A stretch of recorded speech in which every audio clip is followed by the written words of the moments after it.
Hello student, आज discuss करते हैं क्लास 12 एनसीईआरटी बुक से चैप्टर नंबर 4। चैप्टर नंबर 4 में एक्सरसाइज 4.2 डिस्कस करेंगे। 4.2 डिस्कस करने से पहले मैंने कुछ प्रॉपर्टीज बताई थी आपको, जो पूरी इस एक्सरसाइज के लिए बहुत ज़रूरी हैं। तो पहले वही प्रॉपर्टीज देखिएगा, उसके बाद ही आपको ये क्वेश्चन समझ आएंगे। फिर भी मैं साथ साथ जो प्रॉपर्टीज हैं उनको एक बार डिस्कस करती रहूंगी। हर क्वेश्चन में जिस टाइप की प्रॉपर्टी लगेगी वो आपको याद हो जाएगी, उस तरीके से क्वेश्चन आप इजीली सॉल्व कर सकते हैं। तो आइए स्टार्ट करते हैं। स्टार्ट करते हैं exercise 4.2 using the properties of determinant and expanding. तो जितने भी ये क्वेश्चंस हैं डिटर्मिनेंट के हैं, इसमें आप देख रहे होंगे क्वेश्चन नंबर 1 जैसे कि आपको डिटर्मिनेंट गिवन है और इक्वल्स टू 0 0 के इक्वल आपको प्रूफ करना है कि ये प्रॉपर्टीज से ही प्रूफ होगा। मैंने जितनी भी प्रॉपर्टीज बताई थी डिटर्मिनेंट कब कब 0 होता है, तो वही है। फर्स्ट प्रॉपर्टी डिस्कस करते हैं, जैसे कि 0 कब होता है आपका डिटर्मिनेंट 0 कब होगा, जब या तो दो रो आपकी आइडेंटिकल हो जाएं या दो कॉलम आपके आइडेंटिकल हो जाएं। फर्स्ट प्रॉपर्टी ये कहती है। सेकंड प्रॉपर्टी आपकी ये है कि अगर किसी भी रो का ईच एंड एवरी एलिमेंट आपके 0 हो जाए या किसी भी कॉलम का ईच एंड एवरी एलिमेंट जो है वो आपका 0 हो जाए, तब आपका डिटर्मिनेंट क्या आता है, 0 आता है। तो फर्स्ट क्वेश्चन में आप देखेंगे आपके पास क्या है, x A, x plus A, Y plus B, Z C is equals to 0। तो यहाँ हम अप्लाई कर रहे हैं दो तरीके से आप इसमें ऑपरेशन लगा सकते हैं। देखिए मैंने लगाया है कॉलम 3 में, आप इसको बहुत ध्यान से देखिए। आपको 0 बनाना है, तो 0 कब बनाना है, जब तो रो आपकी आइडेंटिकल हो या दो कॉलम आइडेंटिकल हो या किसी भी रो और कॉलम के एलिमेंट को 0 करना हमारा मकसद है। इस तरीके से हम लगा के देखते हैं। तो हम देखिए, आप देख रहे हैं रो 1 और रो 2। अगर आप रो 1 में, ये आपके रो 1 है, ये आपके रो 2 है, ये आपके कॉलम 1 है, column 2, column 3। This is your row 1, this is row 2, this is row 3। तो रो जो है वो आपकी हॉरिजॉन्टल होती हैं और कॉलम जो होते हैं आपकी वर्टिकल होती हैं। अब ये इस दो कॉलम में, कॉलम 1 में अगर मैं कॉलम 2 को ऐड कर देती हूँ, यहाँ पर देखिए एक ऑपरेशन क्या है, कॉलम 1 में चेंजेस करूं, कॉलम 1 प्लस कॉलम 2 करूं, तो क्या होगा, आपके ये वाले जो रो है फर्स्ट रो में चेंजेस आएगा, बाकी दो रो में कोई चेंजेस, दो कॉलम में कोई चेंजेस नहीं आएगा। तो यहाँ देखिए अगर मैं इसमें करती हूँ तो ये हो जाएगा एक्स प्लस ए, ये वाई प्लस डी, ये जेड प्लस सी। तो ये जो फर्स्ट कॉलम के जितने भी एलिमेंट होंगे वो थर्ड कॉलम से मैच होंगे, तो ये दोनों कैसे हो जाएंगे, आइडेंटिकल हो जाएगी। इस तरीके से भी आप क्वेश्चन कर सकते हैं। मैंने इस तरीके से किया, C3 में चेंजेस करे हैं मैंने। तो C3 क्या है आपका, this one, C3 changes minus C1 we get, इस तरीके से। अब यहाँ पर देखिए आप C3, कॉलम 3 ये है, कॉलम 3 में मैंने कॉलम 3 में चेंजेस कर रही हूँ, तो कॉलम 1 में कोई चेंजेस नहीं आएगा, एज इट इज सारे एलिमेंट आपके रखे गए हैं। कॉलम 2 में कोई चेंजेस नहीं आएगा, as it is A B C आपके एलिमेंट रखे हैं। आपके कॉलम 3 में चेंजेस आएगा। चेंजेस क्या है, C3 क्या था आपके पास, x plus A, Y plus b and z plus c, as it is मैंने यहाँ लिख दिया। अब चेंजेस क्या करा आपने, उसमें से माइनस करा है C1 के एलिमेंट्स को। C1 का एलिमेंट्स क्या है, minus x, minus y, minus z. ठीक है, तो ऐसे माइनस कैसे होते हैं, इस तरीके से होते हैं। अगर जैसे आप फोल्ड करें, इसके ऊपर रखें, तो ये वाला एलिमेंट इसके ऊपर आएगा, ये वाला एलिमेंट इसके ऊपर आएगा, ये वाला एलिमेंट इस कॉलम के ऊपर आएगा। तो इस तरीके से आपने माइनस करा। माइनस करके आप देखिए क्या मिला आपको, एक्स में से एक्स कैंसिल, वाई से वाई कैंसिल, जेड से जेड कैंसिल। तो रिजल्ट आपके पास क्या है, ए बी सी। तो ए बी सी, अब आप यहाँ पे देख रहे हैं कॉलम 1 एंड कॉलम 2 दोनों ही सेम है। जब ये सेम होगा दैट मीन्स ये आइडेंटिकल है, तो क्या हो गया आपका डिटरमिनेंट 0 आपका प्रूफ होता है यहाँ पर इस प्रॉपर्टी से। Two column C2 and C3 are identical और इक्वल, सो डिटरमिनेंट इज 0। क्लियर।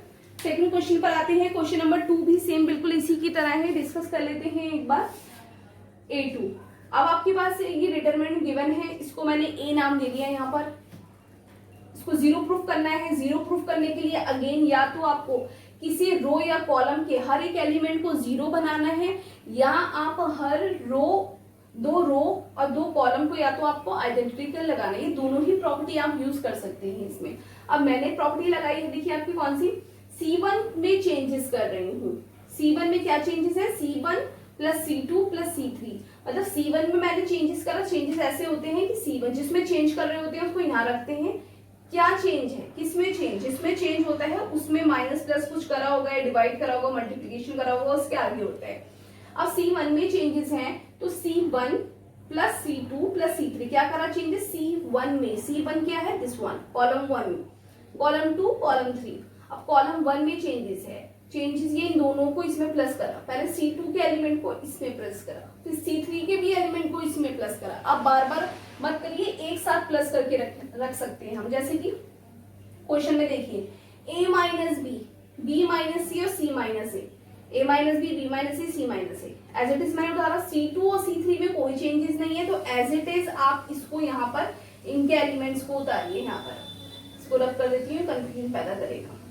तो C2 के भी एलिमेंट को इसमें प्लस करना है, तो देखिए मैंने प्लस कर रखा है प्लस B माइनस सी, इसको इसके ऊपर रखेंगे तो प्लस C माइनस ए, इसको इसमें प्लस करेंगे तो प्लस A माइनस बी, इसके एलिमेंट को भी हम C1 में प्लस कर रहे हैं क्योंकि प्रॉपर्टीज हमने ये वाली लगाई है। तो C minus a, A minus b, B minus c, इनको भी मैंने प्लस कर लिया इसके C1 में। तो C1 C2 के हर एक एलिमेंट C1 में ऐड हो चुके हैं, इस तरीके से आपके सामने रखे हैं। C2 आपके पास एज इट इज है, C3 सारे एलिमेंट एज इट इज है। अब यहाँ पर देखिए A1 positive, A positive, negative cancel, B negative, positive cancel, C positive और नेगेटिव कैंसिल, तो क्या है आपका 0 हो गया। एज इट इज आप B से B कैंसिल, C से C, A से A कैंसिल, तो 0। अगेन C से C कैंसिल, A से A एंड B से B, ये सब कैंसिल आउट हो गए आपके, तो आपका क्या आ गया सारा 0 0 0। अब B, C1, C2 and C3 के सारे एलिमेंट अब आप देखेंगे एज इट इज रखे हुए हैं। तो आपका मैंने क्या बताया था, आपका मकसद क्या है, किसी भी रो या कॉलम के एलिमेंट्स को 0 करना। अब यहाँ कॉलम, इस कॉलम के एलिमेंट सारे 0 0 0 हैं, तो आपका डिटर्मिनेंट फॉर्म प्रूफ हो जाता है। आप सीधा लिख सकते हैं since each element of C1 is 0 the determinant is proof, determinant is 0। Clear. अब बात करते हैं क्वेश्चन नंबर 3 की। क्वेश्चन नंबर 3 में भी कुछ डिजिट दी हुई है आपको 2 3 5 7 8 9 65 75 86 इज इक्वल टू 0।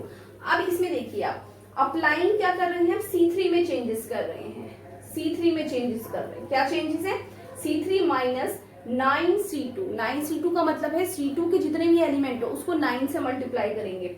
चलिए, अच्छा ये ऑपरेशन लगाने से पहले आप क्वेश्चन को बहुत अच्छे से देखिए। आपको क्वेश्चन कौन सा आपका बेनिफिट रहेगा, किसी को मल्टीप्लाई करना होगा, समटाइम आपको सब्ट्रैक्शन होगा, समटाइम एडिशन होगा, समटाइम डिवाइड भी हो सकता है, तो और हो सकता है कि किन्हीं दो ऑपरेशन लगाने से या एडअप करने से भी आपका आंसर क्लियर हो जाए। अब यहाँ पर देखते हैं C3 में, C3 के जितने भी एलिमेंट है, जैसे कि फर्स्ट एलिमेंट क्या था 65 माइनस 9 इंटू C2, C2 का पहला एलिमेंट क्या है, ये C2 है आपके पास, C2 का पहले एलिमेंट है आपके पास 7, ठीक है। 65 माइनस 63, ये आ गया यहाँ पर 65 माइनस 63, 9 7 63। सेकेंड आपके पास आते हैं, सेकेंड आपके पास है 75, 75 को 9, C2 का दूसरा एलिमेंट क्या है 8, 9 8 72, 75 माइनस 72, क्लियर। उसके बाद थर्ड एलिमेंट क्या है 86 माइनस 9 इंटू 9, 9 9 81, तो 86 माइनस 81। अब इसको माइनस कर लीजिए। अब क्या रो 1 में कॉलम 1 में कोई चेंजेस नहीं था, column 1 as it is, column 2 में कोई चेंजेस नहीं था, column 2 as it is, column 3 में चेंजेस थे। 65 में से 63 माइनस करेंगे 2, 75 माइनस 72 इज 3, 86 माइनस 81 इज 5। अब आप यहाँ पर नोट क्या कर रहे हैं, कॉलम 1 और कॉलम 3 के एलिमेंट्स इक्वल हैं, दैट मीन्स आइडेंटिकल हैं। तो आप यहाँ पर सिंपल लिख सकते हैं 2 column C1 and C3 are equal and identical, so the determinant is 0। Clear. Question number 4 पर आते हैं। क्वेश्चन नंबर 4 में आप देख रहे हैं आपको डिटर्मिनेंट गिवन है। सबसे पहले आप इसको A से डिनोट कर सकते हैं, A ले सकते हैं, यहाँ पर भी आप इसको A से डिनोट कर सकते हैं डिटर्मिनेंट को। तो आप देख रहे हैं फर्स्ट रो में आपका क्या है 1BCA ब्रैकेट में B plus C, 1CAB bracket में C plus A, 1ABC bracket में A plus B is equal to 0। तो सबसे पहले आप इसको क्वेश्चन को बहुत अच्छे से ध्यान में दीजिए। तो सबसे पहले आपका काम ये होगा कि ब्रैकेट को सॉल्व करना। ब्रैकेट को सॉल्व करने का मतलब इसको A को मल्टीप्लाई करेंगे तो ये बन जाएगा AB, ये बन जाएगा आपका AB प्लस AC, ठीक है। ये क्या बन जाएगा, ये बन जाएगा आपका BC प्लस AC, अंदर मल्टीप्लाई करेंगे तो ये बनेगा आपका AC प्लस BC, इस तरीके से बन जाएगा। अब आपके पास ऑपरेशन लगाना है आपको। अब यहाँ पर कोई से भी दो को या तो आपको 0 बनाना है या आपको क्या करना है, दो रो को दो ये कॉलम को इक्वल करना है। अप्लाई C3 में ऑपरेशन लगा रही हूँ, देखते ही पता चल रहा है क्योंकि यहाँ पर तो लग नहीं सकता है। क्या यहाँ पर देखिए C3 में C3 प्लस C2, अगर मैं C3 में यानी कॉलम 3 में कॉलम 2 को ऐड कर देती हूँ तो आप यहाँ चेक करेंगे AB plus BC plus AC, कुछ इस तरीके से बनेगा। मैंने प्रॉपर्टी लगाई है ये C3 प्लस C2। सबसे पहले तो इस पे नोट करिएगा,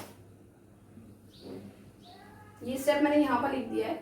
C3 changes C3 plus C2, C1 में कोई चेंजेस नहीं आया एज इट इज, C2 में कोई चेंजेस नहीं आया एज इट इज, C3 में चेंजेस आया है।